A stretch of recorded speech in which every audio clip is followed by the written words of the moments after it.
या देवी सर्वभूतेषु स्कन्दमातारूपेण संस्थिता नमस्तस्यै नमस्तस्यै नमस्तस्यै नमो नमः। जय माता दी। ओम नमः शिवाय। नमस्कार प्रिय भक्तगणों। नवरात्रि के 5वें दिन स्कंद माता की पूजा की जाती है। माँ दुर्गा का 5वां रूप स्कंद माता कहलाता है। प्रेम और ममता की मूर्ति स्कंद माता की पूजा करने से संतान की प्राप्ति की मनोकामना पूर्ण होती है और माँ आपके बच्चों को दीर्घायु भी प्रदान करती हैं।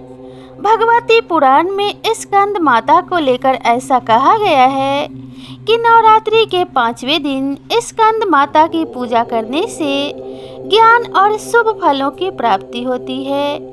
माँ ज्ञान, इच्छा शक्ति और कर्म का मिश्रण है। जब शिव तत्व का शक्ति के साथ मिलन होता है तो स्कंद यानी कि कार्तिकेय का जन्म होता है। तो आइए जानते हैं स्कंद माता की पूजा विधि, पूजा मंत्र, आरती और भोग। कौन से भोग चढ़ाने से माता बेहद प्रसन्न होती है। नवरात्रि के 5वें दिन देवी को स्कंद माता कहा जाता है। भगवान शिव की अर्धांगिनी के रूप में माँ ने स्वामी कार्तिकेय को जन्म दिया था। स्वामी कार्तिकेय का दूसरा नाम स्कंद है, इसलिए माँ दुर्गा के इस रूप को स्कंद माता कहा गया है, जो कि प्रेम और वात्सल्य की मूर्ति है। माँ स्कंद माता 4 भुजाओं वाली देवी हैं, जो कि स्वामी कार्तिकेय को अपनी गोद में लेकर शेर पर विराजमान हैं। माँ के दोनों हाथों में कमल शोभायमान है। इस रूप में माँ शाश्वत ज्ञान, विज्ञान, धर्म, कर्म और कृषि उद्योग सहित 5 आवरणों से समाहित विद्या वाहिनी दुर्गा भी कहलाती हैं। माँ के चेहरे पर सूर्य के समान तेज है। स्कंद माता की पूजा में धनुष बाण अर्पित करना भी बेहद शुभ माना जाता है। स्कंद माता को पीले रंग की वस्तुएं सबसे अधिक प्रिय हैं, इसलिए उनके भोग में पीले फल और पीली मिठाई अर्पित की जाती है। आप इस दिन केसर की खीर का भोग भी माँ के लिए बना सकते हैं। विद्या और बल के लिए माँ को 5 हरी इलायची जरूर अर्पित करें और साथ में लौंग का एक जोड़ा भी चढ़ाएं। स्कंद माता की पूजा में पीले या फिर सुनहरे रंग के वस्त्र पहनना शुभ माना जाता है। माँ का श्रृंगार पीले फूल से करें और माँ को सुनहरे रंग के वस्त्र अर्पित करें और पीले फल चढ़ाएं। पीला रंग सुख और शांति का प्रतीक माना जाता है और इस रूप में दर्शन देकर माँ हमारे मन को शांति प्रदान करती हैं। माँ स्कंद माता की पूजा के लिए आप रोजाना की तरह सुबह जल्दी उठकर स्नान कर लें और पूजा के स्थान को गंगा जल से शुद्ध करें। उसके बाद लकड़ी की चौकी पर पीला कपड़ा बिछाकर माँ की मूर्ति या फिर तस्वीर को स्थापित करें। पीले फूल से माँ का श्रृंगार करें। पूजा में फल, फूल, मिठाई, लौंग, इलायची, अक्षत, धूप, दीप और केले का फल अर्पित करें। इसके बाद कपूर और घी से माँ की आरती करें। पूजा के बाद क्षमा याचना करके दुर्गा सप्तशती और दुर्गा चालीसा का पाठ करें। माँ आपका कल्याण जरूर करेंगी और आपकी सभी इच्छाओं को पूर्ण करेंगी। विधि विधान से पूजा करने के बाद स्कंद माता की पावन और पवित्र कथा का श्रवण जरूर करें। तो चलिए इस कथा को शुरू करते हैं। स्कंद माता की पौराणिक कथा के अनुसार असुर तारकासुर अति बलशाली था।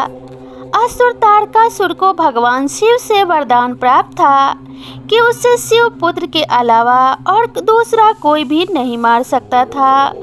माता सती के आत्मदाह के बाद से शिवजी वैरागी होकर समाधि में लीन थे। इधर सभी देवतागण तारकासुर के अत्याचार से पीड़ित हो गए थे। वे ब्रह्मा जी के पास मदद के लिए गए, लेकिन उनसे कोई मदद नहीं मिल सकी। उन्होंने इतना ही बताया कि तारकासुर का वध केवल शिव पुत्र के हाथों ही हो सकता है।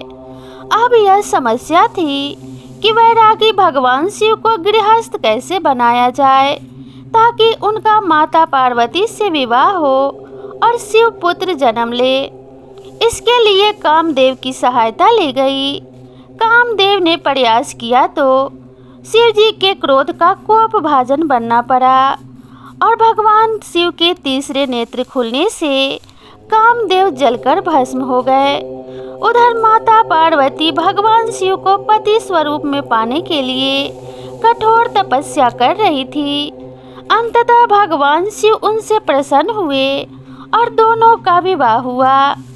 दोनों के योग से कुमार कार्तिकेय का जन्म हुआ। जब कुमार कार्तिकेय थोड़े बड़े हुए तो माता पार्वती ने अपने पुत्र को प्रशिक्षित करने के लिए स्कंद माता का रूप लिया था। स्कंद माता से युद्ध का प्रशिक्षण लेने के बाद भगवान कार्तिकेय ने तारकासुर का अंत किया था। स्कंद माता हिमालय की पुत्री पार्वती हैं। इन्हें माहेश्वरी और गौरी के नाम से भी जाना जाता है। पर्वतराज हिमालय की पुत्री होने के कारण इन्हें पार्वती कहा जाता है। इसके अलावा महादेव की पत्नी होने के कारण इन्हें माहेश्वरी नाम दिया गया है और अपने गौर वर्ण के कारण इन्हें गौरी कहा जाता है। माता को अपने पुत्र से अति प्रेम है। यही कारण है कि माँ अपने पुत्र के नाम से जानी जाती हैं और उन्हें स्कंद माता के नाम से पुकारा जाता है। मान्यता है कि स्कंद माता की कथा पढ़ने या सुनने वाले भक्तों को माँ संतान सुख और सुख संपत्ति प्रदान करती हैं और इस प्रकार से अगर कोई संतानहीन मनुष्य भी स्कंद माता की पूजा श्रद्धा और भक्ति के साथ करे तो उन्हें संतान का सुख अवश्य प्राप्त होता है और माता की कृपा उन पर सदैव बनी रहती है। माता स्कंद माता अति दयालु हैं। वे अपने भक्तों पर सदैव ही कृपा दृष्टि बनाए रखती हैं। इसलिए स्कंद माता की पूजा अर्चना पूरी भक्ति एवं श्रद्धा के साथ करनी चाहिए और पूजा करने के बाद माता से क्षमा प्रार्थना अवश्य करनी चाहिए, क्योंकि जाने अनजाने अगर आपसे कोई भूल चूक हो जाती है तो माता इस प्रकार से प्रार्थना करने से आपको क्षमा कर देती हैं। तो प्रिय भक्तगणों, स्कंद माता की कृपा आप पे सदैव बनी रहे और माता की कृपा से आपके जीवन में संतान का सुख मिले, सुख और समृद्धि का आशीर्वाद मिले और आपका जीवन हमेशा खुशियों से भरा रहे। इसी कामना के साथ आपसे विदा लेते हैं। मिलते हैं नई वीडियो में नई कथा और नई कहानी के साथ। तब तक के लिए जय माता दी।